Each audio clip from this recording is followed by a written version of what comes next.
కానీ కాంగ్రెస్ పార్టీ కూడా అదే అవినీతి పరిపాలన, అదే ప్రజా వ్యతిరేక పరిపాలన అమలు పరుస్తూ ఉంది.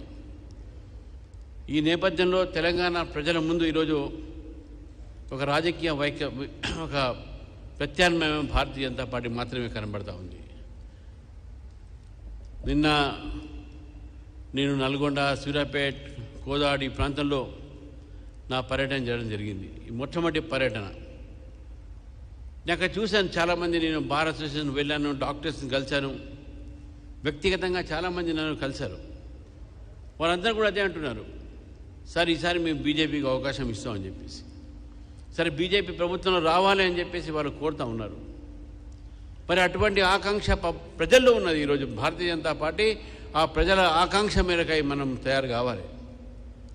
గ్రామాలలో భారతీయ జనతా పార్టీ యొక్క బలం పెరుగుతూ ఉన్నది. మనం చూసాము, గతంలో భారతీయ జనతా పార్టీకు ఒక ఎమ్మెల్యే ఉంటే ఈరోజు మనకు 8 మంది ఎమ్మెల్యేలు ఉన్నారు. గతంలో మనకు ఎమ్మెల్సీలు లేకపోతే ఈరోజు 3 ఎమ్మెల్సీలు ఉన్నారు. గతంలో మనం 4 ఎంపీలు ఉంటే ఈరోజు 8 మంది ఎంపీలు ఉన్నారు. 2 రాజ్యసభ సభ్యులు ఉన్నారు. మనకు రాజ్యసభలో ఎమ్మెల్సీగా, కౌన్సిల్లో, అసెంబ్లీలో, పార్లమెంట్లో మన ప్రాతినిధ్యం పెరుగుతూ ఉన్నది. చూశాను చాలామంది, నేను ప్రతి ఒక్క ఎలక్షన్స్లో ఓటు శాతం పెరుగుతూ ఉన్నది. మరి ఈ రాష్ట్రంలో రాబోయేటటువంటి ఒక ఎన్నికలు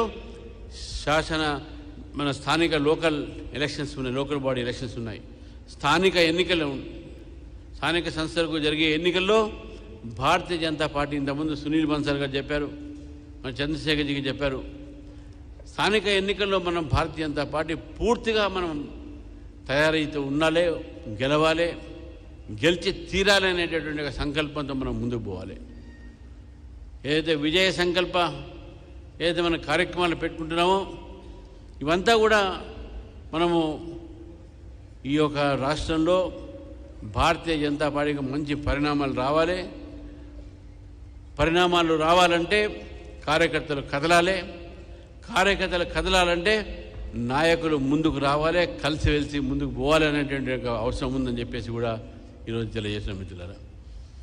ఎప్పుడైతే ప్రజల ఆకాంక్ష ఉన్నదో భారతీయ జనతా పార్టీని గెలిపించాలని చెప్పేసి, అటువంటి ఆకాంక్షని మనం తయారు లేకపోతే, మనం వారు కోరుతున్నప్పుడు మనం కూడా తయారు లేకపోతే పొరపాటు మందవుతుంది. నేను డికే అరుణ గారిని వేదిక రావాల్సి కోరుతా ఉన్నాను. కాబట్టి మిత్రులారా, మనం స్థానిక ఎన్నికలకు భారతీయ జనతా పార్టీ తయారవుతుంది. వార్డు నుంచి జడ్పీటీఎస్ దాకా, అంటే పంచాయత్ నుంచి పార్లమెంట్ దాకా ఏదైతే మనం అనుకున్నామో ఆ ఒక ఎన్నికల్లో మనం పోటీ చేయాల్సినటువంటి ఒక బాధ్యత మనందరిది. ఈరోజు రాష్ట్ర ప్రభుత్వం మనకు చెవులో పువ్వు పెట్టే ప్రయత్నం చేస్తూ ఉన్నారు. 42% రిజర్వేషన్ పేరుతో 10% రిజర్వేషన్ దాంట్లో ముస్లింలకు ఇచ్చేటువంటి ప్రయత్నం చేస్తూ ఉన్నారు. మొట్టమొదటి నుంచి కూడా భారతీయ జనతా పార్టీ మతపరమైనటువంటి రిజర్వేషన్కు వ్యతిరేకం. మతపరమైన రిజర్వేషన్స్ అది కేవలం భారతదేశం ఒక ఏదైతే విభజన ఆ రోజు జరిగిందో మతపరమైనటువంటి ఒక కారణాల వల్ల జరిగినటువంటి విషయాన్ని మనం గుర్తుపెట్టుకోవాలి. ఇటు విద్యా సంస్థల్లో కానీ, ఇటు ఉద్యోగాల్లో కానీ 4% రిజర్వేషన్లు కూడా భారతీయ జనతా పార్టీ మేము వ్యతిరేకించినాం. కానీ ఈ ప్రభుత్వం ఓట్ బ్యాంక్ పాలిటిక్స్ కోసం గత కాంగ్రెస్ ప్రభుత్వం తీసినటువంటి ఒక ఆ 4% రిజర్వేషన్ని ఈరోజు అది రాజకీయాలకు కూడా, అంటే పొలిటికల్ రిజర్వేషన్లు కూడా దాన్ని తీసుకురావడం జరుగుతుంది.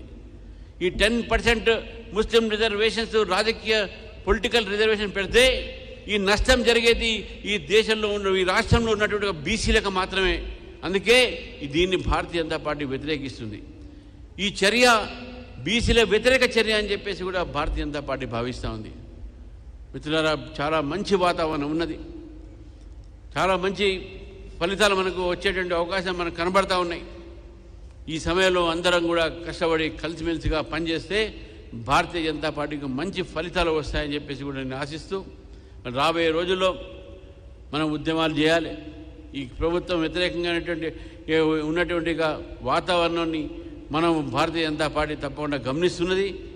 ప్రజా వ్యతిరేక ఏ విధానాలైనా భారతీయ జనతా పార్టీ దాన్ని ఉద్యమం బాటలో తీసుకుపోయి ప్రజలతోని కలిసి ప్రజల కోసం పోరాడుతుందని చెప్పేసి కూడా ఈ సందర్భంగా తెలియజేస్తూ, మరి నా మొట్టమొదటి ఈ కార్యవర్గ ఏదైతే జిల్లా అధ్యక్షులు అయితే ఉన్నారో, ఇక్కడ మన పదాధికారులు అయితే ఉన్నారో, వారితో నేను మొట్టమొదటిసారిగా మాట్లాడుతున్నాను. కాబట్టి మరి రాబోయే రోజుల్లో కూడా అనేకమైన సందర్భాల్లో మాట్లాడే అవకాశం ఉంటుంది.